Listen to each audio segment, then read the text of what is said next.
নমস্কার দর্শক বন্ধুরা, আমি রুম্পা আর রুম্পার রান্না বান্নায় আপনাদের স্বাগত জানাই। আমার আজকের রেসিপি নিরামিষ দই পটল।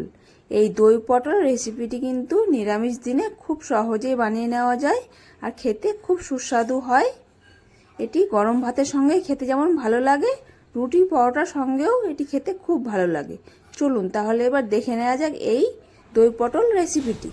আমি পটলগুলোকে এইভাবে কেটে নিয়েছি, দেখুন একটু করে খোসা ছাড়িয়ে নিয়েছি আর এইভাবে আড়াআড়ি করে একটু করে কেটে নিয়েছি। আমি প্রত্যেকটা পটল এভাবে কেটে নিয়েছি।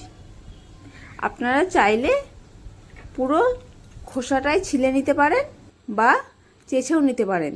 এখন দিয়ে দিলাম সামান্য লবণ আর দেব হলুদ, দিয়ে পটলটাকে খুব ভালো করে মাখিয়ে নেব। দেখুন আমি লবণ হলুদ খুব ভালোভাবে মাখিয়ে নিয়েছি।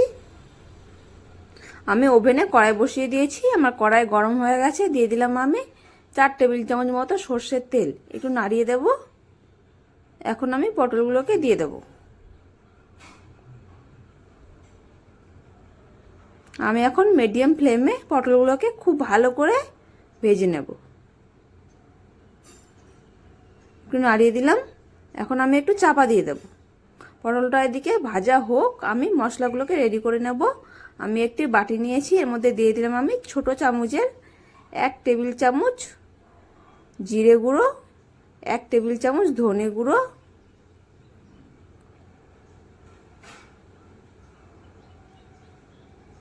আর দেব 1 টেবিল চামচ কাশ্মীরি লাল লঙ্কার গুঁড়ো, আর দেব 1 টেবিল চামচ হলুদ গুঁড়ো। এগুলোকে আমি এখন একটু জল দিয়ে গুলে নেব। দেখুন জল দিয়ে এটাকে আমি খুব ভালো করে গুলে নেব।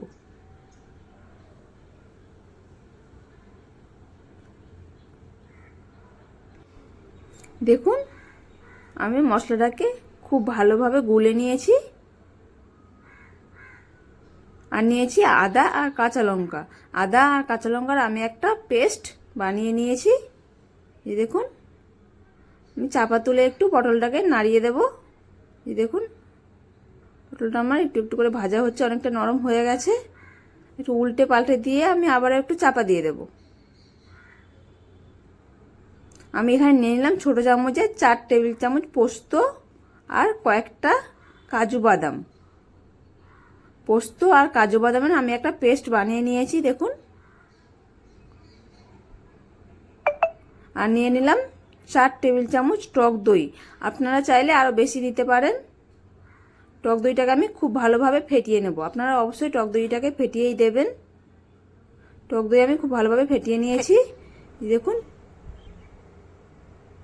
চাপা তুলে পটলগুলোকে একটু দেখে নেব। দেখুন আমার পটলটা অনেক নরম হয়ে গেছে, আমার পটলটা ভাজা হয়ে গেছে। আমার খুব বেশি ভাজবার দরকার নেই, আমার পটলটা ভাজা হয়ে গেছে। এখন আমি পটলটাকে তুলে নেব। আমি সব পটলগুলোকে তুলে নিয়েছি। ওই তেলের মধ্যে ফোড়ন দিয়ে দিলাম 1/2 টেবিল চামচ কালো জিরে আর 2টো শুকনো লঙ্কা। একটু ফ্রাই করে নেব।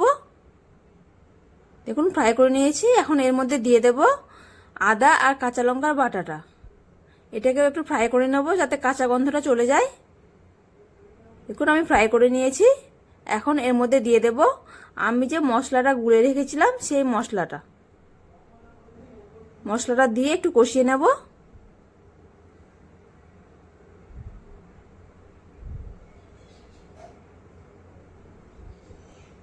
এখন আমার ফ্লেমটাকে মিডিয়াম রাখতে হবে। দেখুন কষানো হয়ে গেছে।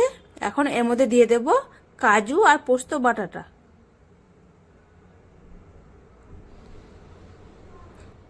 বাটিটা ধুয়ে আর একটু জল দিয়ে দিলাম। খুব ভালোভাবে মিশিয়ে নেব।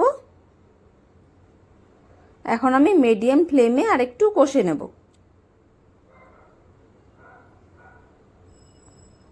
মাঝে মাঝে আমি একটু করে নাড়িয়ে নেব যাতে নিচে লেগে না যায়।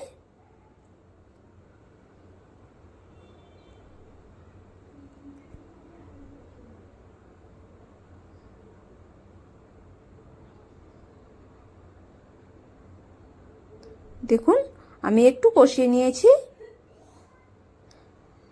এখন আমি এর মধ্যে দিয়ে দেব ভেজে রাখা পটলগুলো দিয়ে আর একটু মিশিয়ে নেব।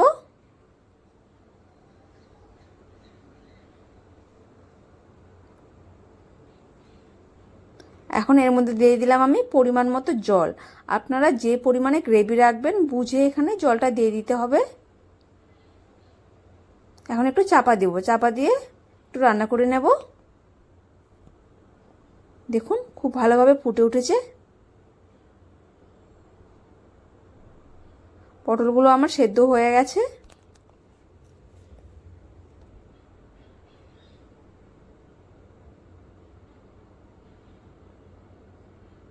এখন এর মধ্যে দিয়ে দেব ফেটানো টক দইটা।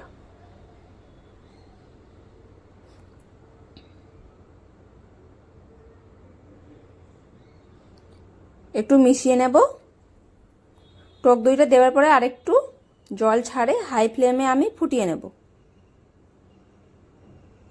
দেখুন আমি হাই ফ্লেমে ফুটিয়ে নিয়েছি। এর মধ্যে দিয়ে দিলাম আমি পরিমাণ মতো নুন। নুনটা ঝালটা অবশ্যই আপনারা আপনাদের স্বাদ অনুযায়ী দেবেন।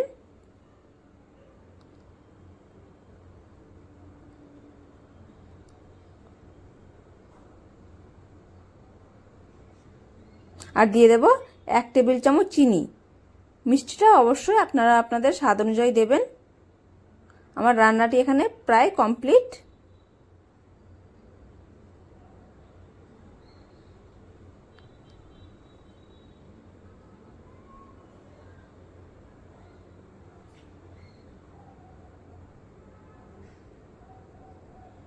আমি এখন চাপা দিয়ে রেখে দেব 5 মিনিট।